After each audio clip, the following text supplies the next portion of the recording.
মহা অসম্ভব 2। পরিভাষায় একে বলে ট্রান্সেন্ডেন্টাল আইডিয়ালিজম, অর্থাৎ এমন বিষয় কথা যা শুরুই হয় এই ভিত্তিতে যে আমরা সত্যকে ছুঁতে পারি না বা জানতে পারি না। সত্যের একটা অনুরূপ দেখতে পাই মাত্র, কতকটা আয়নায় প্রতিবিম্ব দেখার মতো। আয়না সত্যি, আমি সত্যি, কিন্তু আয়নায় যা ফুটে উঠেছে সেটা সত্যি নয়।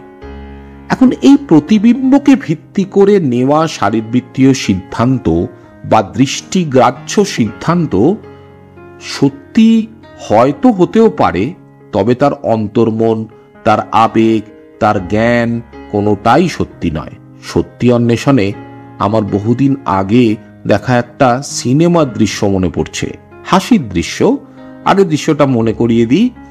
মেগাস্টার অমিতাভ বচ্চন, ছবির নাম সম্ভবত অমর আকবর অ্যান্টনি, গুন্ডাদের হাতে ভয়ানক মার খেয়ে অ্যান্টনি বাড়ি ফিরেছেন। একা অনাথ মানুষ, কে আর সেবা শুশ্রূষা করবেন? অমিতাভ অর্থাৎ ছবির অ্যান্টনি ঠিক করলেন নিজেই নিজের যত্ন নেবেন। আয়নার সামনে গেলেন বোধ করি ঠিক কোথায় চোট লেগেছে সেটা বুঝতে।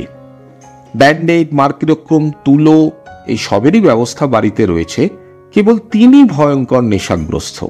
সেবা শুশ্রূষা সব হলো, তবে সবটাই আয়নায় প্রতিবিম্বের ওপর। আসল ক্ষত যে বিন্দুমাত্র সারেনি তার প্রমাণ পরের দৃশ্যে। প্রেক্ষাগৃহে হাসির রোল উঠল।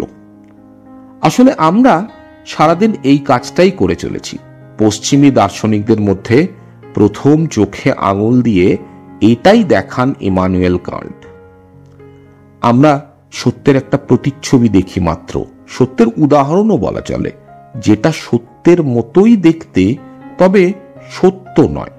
সত্যর মতো কিছু কিন্তু সত্য নয়, সত্যের প্রকাশ কিন্তু সত্য নয়। আরেকটা উদাহরণ দিলে বিষয়টা হয়তো একটু স্পষ্ট হবে।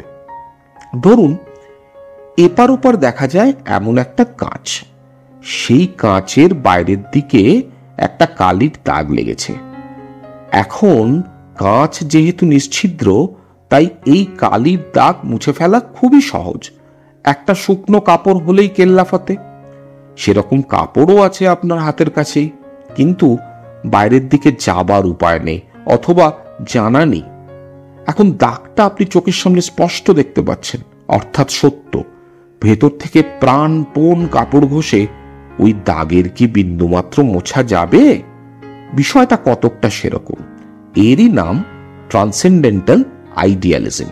অমিতাভর চোট, কাঁচের দাগ চোখের সামনে থাকলেও তাকে ছোঁয়ার স্বাদ হলেও সাধ্য নেই। এই হচ্ছে সহজ ভাষায় কান্টের কঠিন তত্ত্বের ব্যাখ্যা। একজন খ্রিস্টান প্রোটেস্ট্যান্ট দার্শনিক কান্ট খুব স্পষ্টভাবেই বলেন যে ঈশ্বরের অস্তিত্ব কোনোভাবেই প্রমাণ করা সম্ভব নয়। কি সাহসী, তাই না? গ্যালিলিওর কথা নিশ্চয়ই আপনাদের মনে আছে। বেশ সাহসী বলতেই হয়। ফরাসি গণিত ও পদার্থবিদ এবং অবশ্যই দার্শনিক পাস্কাল আগেই এমন কথা বলেছেন। অবশ্য পাস্কাল বলতেন, ঈশ্বর প্রমাণ করতে যাওয়া আর অসম্ভবকে সম্ভব বলে দাবি করা প্রায় সমগোত্রীয়। আপনাদের নিশ্চয়ই মনে আছে I think therefore I am, বিখ্যাত ফরাসি দার্শনিক রেনে ডেকার্তের কথা। ওর কথাও বলা দরকার।